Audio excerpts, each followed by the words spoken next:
Hello my dear students, welcome to the online lecture of railway bridges and tunnels. आज का हमारा subject है rails. आज हम रेल्स पे डिस्कशन करेंगे। सो व्हाट इज रेल, जिसे हम हिंदी में पटरी भी कहते हैं। The high carbon rolled steel sections which are laid end to end in two parallel lines over sleepers to provide continuous and levelled surface for the trains to move and for carrying axle loads of the rolling stock are called rails. तो ये basically आपकी rail की definition है। इसमें definition में क्या कह रहा है, ये high carbon rolled steel sections होते हैं which are laid end to end, जो एंड टू एंड यानी कि एक पटरी से दूसरी पटरी एंड टू एंड जोड़ी जाती है in two parallel lines. Railway lines are parallel to each other. We all know कि वो आपस में कभी भी कट नहीं करती। एक पटरी की दो रेल्स आपस में कभी भी कट नहीं करती। वो एक प्रॉपर गेज पे ही, जो गेज होता है वो पूरा along the length of the rail वो गेज मेंटेन रहता है। ठीक है। In two parallel lines over sleepers, they are laid over sleepers. Sleepers के ऊपर रेल्स को फिक्स किया जाता है to provide continuous and levelled surface for the trains to move on. ठीक। तो फंक्शन ऑफ रेल यही है, एक कंटिन्यूअस लगातार लेवल्ड समांतर लेवल पे एक सरफेस ट्रेन के व्हील को प्रोवाइड करना जिसपे ट्रेन चल सके। Functions of rails to provide continuous and level surface for the movement of train. जैसा कि पहले बताया कि एक कंटिन्यूअस और लेवल सरफेस प्रोवाइड करता है ट्रेन को रन करने के लिए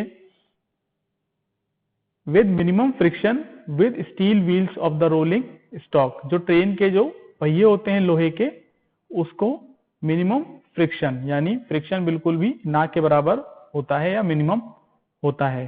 तो पटरी भी लोहे की होती है और पहिया भी लोहे का होता है, तो उसमें आपस में फ्रिक्शन बहुत कम होता है। ठीक। Next is provide strength, durability and lateral guidance to the track.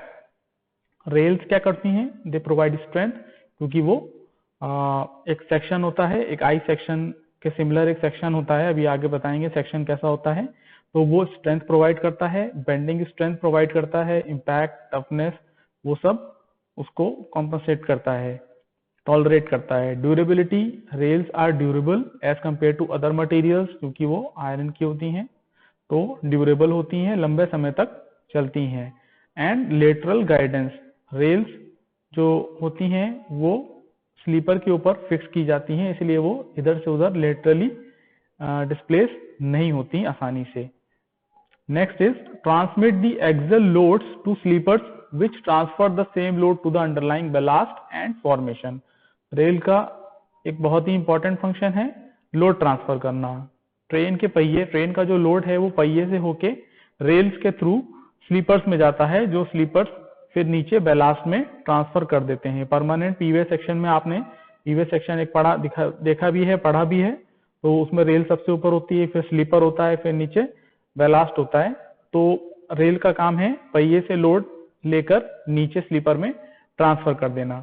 Next is bear the stresses developed due to heavy vertical loads, braking forces and temperature variance. Okay. जो स्ट्रेसेस डेवलप होते हैं जब उस पर ट्रेन मूव करती है, passenger train हो या एक वैगन हो, लोकोमोटिव हो, जब भी वो रेल पे मूव करते हैं, they produce stresses in the rail. Rail के अंदर प्रतिबल उत्पन्न करते हैं, तो उसको बियर करने के लिए rails they provide a section two absorb those stresses. They are very heavy, sorry, they are heavy. Stresses are very high due to heavy vertical loads, braking forces and temperature variance. Temperature की वजह से जो variance होता है, temperature बढ़ने पे वो expand करती है। तो जैसे जैसे टेम्परेचर बढ़ता है रेल आपकी एक्सपैंड करती है, टेम्परेचर कम होता है तो रेल, क्योंकि एक मेटल है तो metal expands due to increasing temperature and it contracts when the temperature decreases. तो टेम्परेचर की वजह से भी जो उसमें थर्मल स्ट्रेसेस डेवलप होते हैं उसको भी रेल बियर करता है। तो थर्मल स्ट्रेसेस को भी रेल्स कैरी करती हैं। इसके बाद आगे बढ़ते हैं। रेल्स, टाइप्स ऑफ रेल्स कितने टाइप्स की होती हैं? पहला है double headed rails, second is bull headed rails and the third is flat footed rails. Double headed rail, this type of rail consists of three parts, upper table, web and lower table। इसका figure पहले देख लेते हैं तो आप लोग समझ जाओगे। देखिए यहाँ पे ये फिगर है, इसको थोड़ा जूम करते हैं। ये इसमें ऊपर वाला जो एक ये हेड है और एक नीचे हेड है ना। यहाँ पे देखिए एक ये आपका ये हेड हो गया, दूसरा हेड नीचे बॉटम, इसको टेबल भी बोलते हैं, अपर टेबल और लोअर टेबल। ठीक है, ये हेड है, ये भी हेड हो गया नीचे एक, और ये आपका वेब, बीच वाला पोर्शन जो है ये वेब है। ठीक है, इसीलिए इसमें दो हेड होते हैं, एक ऊपर और एक नीचे, इसीलिए इसको डबल हेडेड रेल बोलते हैं। तो this type of rail consist of three parts, upper table जैसे बताया, अपर टेबल यानी upper head, web and lower table या lower head. Both the upper and lower tables were identical, ये दोनों ही same होते हैं। देख लीजिए ऊपर का शेप और नीचे का शेप लगभग बराबर है। They were introduced with the hope of doubling the life of rails. अच्छा, इन्हें इंट्रोड्यूस या इन्हें इसीलिए बनाया गया था डबल हेडेड रेल्स को, कि इस सोच के साथ बनाया गया था कि रेल्स की लाइफ बढ़ जाएगी। कैसे बढ़ जाएगी? पहले हम इसको ऐसे फिक्स कर देंगे एक बार पटरी पे, ऊपर का हेड हमारा जब ऊपर जिस पे पहिया रन करेगा, जब ये कुछ टाइम बाद घिस जाएगा तो इस रेल को हम पलट देंगे मतलब ये नीचे वाला पोर्शन ऊपर इसको कर देंगे और ये जो ऊपर जो घिस जाएगा उसको उठा के नीचे कर देंगे। तो नीचे वाला जो बॉटम हेड है वो फ्रेश है, तो जब हम इसको रिवर्स कर देंगे तो ये ऊपर चला जाएगा, तो इसको वापस यानी एक ही रेल को हम दो बार यूज कर सकते हैं पलट के। तो इस पॉइंट ऑफ व्यू से इसको डिजाइन किया गया था, बनाया गया था। When the upper table was worn out, the rails can be reversed in the chair and thus the lower table can be brought into use।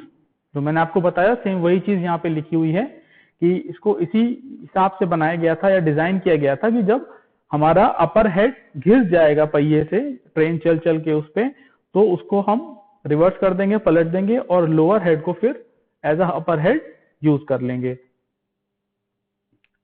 However, this idea soon turned out to be wrong because it was observed that long contact with chairs made the surface of lower table very rough and smooth running of the train was then impossible। अच्छा, ये idea fail क्यों हुआ? क्यों? क्योंकि ऊपर के जो head है, अपर हेड में तो हमारा जो व्हील है, सपोज ये एक व्हील है, ये इस तरीके से एक व्हील है। अभी व्हील आप जब आगे पढ़ोगे तो व्हील का शेप आपको ऐसा ही मिलेगा। ये आपका व्हील है, अपर हेड पे रन कर रहा है और नीचे आपका ये वाला पोर्शन चेयर में फिक्स है। ठीक, तो चेयर जब ये ऊपर पहिया इस पे चलता है तो उसके अंदर स्ट्रेसेस डेवलप होते हैं, ये वाइब्रेट होती है, रेल वाइब्रेट होती है, तो ये नीचे चेयर के साथ आपस में वेयर एंड टेयर होता है। तो नीचे का जो हेड है वो भी धीरे धीरे खराब हो जाता है। ऊपर का जल्दी खराब होता है, नीचे का भी थोड़ा देर से खराब होता है, लेकिन वो भी वॉर्न आउट हो जाता है। तो जो आइडिया था इसको रिवर्स करने का वो बाद में फेल हो गया, वो वर्क नहीं किया, इसीलिए इस रेल्स का मैन्युफैक्चर फिर धीरे धीरे कम हो गया। Thus, these rails are nowadays practically out of use। तो अब हम डबल हेडेड रेल्स को यूज नहीं करते हैं। Next is bull headed rails. Bull यानी कि भारी, हेडेड यानी कि सिर वाला, या जिसका अपर टेबल या अपर हेड हैवी हो। देखिए यहाँ पे सेक्शन दिया हुआ है, ये सेक्शन दिया है, इसमें नीचे वाला देखिए, नीचे वाला हेड स्मॉल है as compare to upper head. ठीक है, तो इसको अपर हेड या बुल हेडेड रेल कहेंगे। These rails consist of head, web and foot। अब यहाँ पे नीचे वाले को लोअर हेड नहीं कह रहे हैं, यहाँ पे फुट कह रहे हैं, तो ये फुट है। And are made of steel, The head is larger than the foot and the foot is designed only to properly hold the wooden keys with which the rails are secured to chairs. ठीक है. Now the function to run wheel is only for the upper head or bull head. जो नीचे वाला head है वो as a foot use करेंगे only to tie the rail with the sleeper. Sleeper के साथ जोड़ने के लिए फुट का यूज किया जाएगा. ये रेल्स जो हैं इसको हम रिवर्स नहीं करेंगे. ठीक है. Bull headed rails they are not reverse, एक ही बार यूज होती हैं. अपर हेड पे व्हील चलता है और लोअर जो फुट है वो स्लीपर के साथ अटैच किया जाता है. यहां पे देखिए ये एक चेयर दिखा रहा है. The two cast iron chairs are required per each sleeper when these rails are adopted. ठीक है. तो यहाँ फिगर में ये देखिए यहाँ पे जो ये वाला जो पोर्शन है लोहे का इधर थोड़ा सा दिख रहा है, ये चेयर है ना. ये चेयर है. यहाँ पे ये वुडन ब्लॉक लगा हुआ है, ये वुडन ब्लॉक लगा है यहाँ पे. ये वाला जो ये दिख रहा है ये पार्ट, ये लकड़ी का ब्लॉक है या लोहे का भी हो सकता है, लेकिन ज्यादातर लकड़ी का यूज किया जाता है. ठीक है. ये आपका एक बुल हेडेड, ये देखिए बुल हेडेड रेल है. ये फुट है इसका, ये हेड है और ये जो लोहे का है ये चेयर है. ठीक है. तो चेयर के ऊपर इसको रख के और इसकी वुड की पैकिंग देके उसके बाद इसको यहाँ पे स्लीपर से नीचे स्लीपर होता है उस पर फिक्स किया जाता है. ठीक. तो एक पटरी यहाँ होगी तो दूसरी पटरी यहाँ होगी. सपोज यहाँ पे भी एक चेयर लगेगी. ठीक है. तो इसीलिए यहाँ पे लिखा है the two cast iron chairs are required per each sleeper. एक स्लीपर में दो चेयर यूज करते हैं, एक इस रेल के लिए एक दूसरी रेल के लिए. These rails are extensively used in England and in some parts of Europe. तो इंग्लैंड और यूरोप में इस तरह की रेल का यूज ज्यादातर किया जाता है. Next is flat footed rails. Flat footed rails जो आज के टाइम में हम देखते हैं जितनी भी रेल्स इंडिया में लगी हुई हैं वो आप देखिएगा वो सभी फ्लैट फुटेड रेल्स हैं. Flat footed rails in this type of rail the foot is spread out to form a base. ठीक है. अब इस रेल में क्या किया कि फुट को और वाइड कर दिया है, उसको और नीचे से फ्लैट कर दिया है. इसका एक बार फिगर दिखाता हूं मैं आपको. जो फ्लैट फुट रेल है एक देखिए यहाँ पे, ये एक फ्लैट फुट का फिगर है. यहाँ पे नीचे ये फ्लैट है, देख पा रहे हो. ये नीचे फ्लैट फुट है और ये ऊपर का हेड है. इसके अलावा यहां से भी देख सकते हैं आप इसको. देखिए यहाँ पे देखिए ये एक स्लीपर. ये सब फोटोज मैंने ही खींचे हुए हैं RDSO से. यहाँ पे ये स्पेसिमन लगा हुआ है. यहाँ पे ये मेटल स्लीपर है, नीचे उसका पार्ट है. ऊपर यहाँ पे एक ये देखिए फ्लैट फुट रेल, ये इसको इसके फास्टनर्स के साथ कनेक्ट किया हुआ है. ये एक मॉडल है एक तरीके का. वहाँ रेल लैब में वहाँ की फोटो है ये. इसके अलावा और भी पिक्स हैं फ्लैट फुट रेल का. ये है, ये देखिए यहाँ पे ये वुडन स्लीपर है. ये वुडन स्लीपर के साथ इस रेल को देखिए, ये फ्लैट फुट रेल है, इसको वुडन स्लीपर के साथ इस चेयर से जोड़ा है. इसकी चेयर अलग है. जैसे स्लीपर होगा उसी हिसाब से उसका फास्टनर या चेयर बदल जाएगा.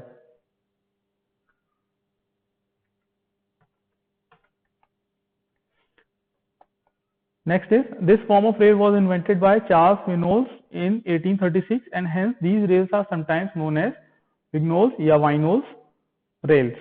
ठीक है. चार्ल्स वाइनोल्स ने इसको इन्वेंट किया था इस फ्लैट फुट रेल को और इसीलिए इसको विग्नोल्स या वाइनोल रेल्स भी कहा जाता है. At present about 90% of the railway track in the world is laid with this form of rails. तो आपको अब डबल हेडेड या बुल हेडेड रेल्स देखने को नहीं मिलेंगी क्योंकि 90% या इससे भी ज्यादा अब फ्लैट फुट रेल्स का ही यूज पूरे विश्व में किया जाता है. Now see what are the advantages. First is chairs. Flat foot rails में no chairs are required in this form. देखिए चेयर जो मैंने आपको बताया था ना, ये वाला पार्ट, ये जो लोहे का, ये देखिए डबल हेडेड रेल है या बुल हेडेड रेल है, तो उसमें आपको चेयर की जरूरत पड़ेगी। क्यों? क्योंकि नीचे फ्लैट नहीं होती है ये, तो ये अपने आप खड़ी नहीं होती है। ठीक है, इसको खड़ा करने के लिए आपको एक्स्ट्रा नीचे से एक चेयर देनी पड़ती है। लेकिन फ्लैट फुट रेल में चेयर्स की जरूरत नहीं होती। No chairs are required. जैसे अभी मैंने आपको पिक में दिखाया था, देखिए यहाँ पे भी, यहाँ पे ऐसी कोई चेयर एक्स्ट्रा नहीं लगी है। दूसरी पिक, इसमें भी देखिए यहाँ पे भी कोई चेयर नहीं लगी है, सिर्फ ये फास्टनर लगा हुआ है एक। ठीक है, ये पटरी पे भी देखने को मिल जाएगा। तो no chair is required in this form of rail, ये एक एडवांटेज है फ्लैट फुट रेल का। Next is stiffness. This form of rail is stiffer both vertically and laterally than the bull headed rail of equal weight, especially on curve. The lateral stiffness of rail is very important since इसका जो base होता है वो नीचे से flat होता है, चपटा होता है, तो ये रेल की स्टेबिलिटी ज्यादा होती है। दे आर स्टिफ, एक बार जहां आप रख दोगे ये वहीं पे अपने आप रखी रहेगी, खड़ी रहेगी, और टाइट होने के बाद फिर ये लोड आने पर इधर से उधर शिफ्ट नहीं होती है। ठीक है, तो इसकी स्टिफनेस ज्यादा हो गई, स्टेबिलिटी ज्यादा होती है। Next is kinks. This form of rail is less liable to develop kinks and it maintains a more regular top surface than the bull-headed rails. इसमें kinks और bends, buckling कम होती है as compared to double-headed and bull-headed rails, क्योंकि इसका जो shape है वो नीचे से फ्लैट होता है, वेब इसका थोड़ा थिक होता है, तो इसमें जो किंक्स होते हैं वो कम होते हैं। इसका जो टॉप सरफेस है वो भी कम घिसता है as compare to bull-headed rails. Cost: the flat-footed rails are found to be cheaper than bull-headed rails. bull-headed rails में क्या होता था, जो हेड होता था वो हैवी होता था, है ना, तो इसको हैवी रखने के लिए ज्यादा मेटल लगता था, ज्यादा मटेरियल लगता था, ज्यादा स्टील लगता था, तो कॉस्ट बढ़ जाती थी। बट फ्लैट फुट रेल्स में जो हेड है वो इतना हैवी नहीं रखा जाता है, बेस भी सिर्फ फ्लैट रखा जाता है, तो मटेरियल सेक्शनल एरिया कम हो जाता है, तो अल्टीमेटली मटेरियल भी आपका कम हो जाएगा, और मटेरियल कम होने से कॉस्ट कम हो जाती है। तो flat foot rails are cheaper than bull headed rails. The last is load distribution.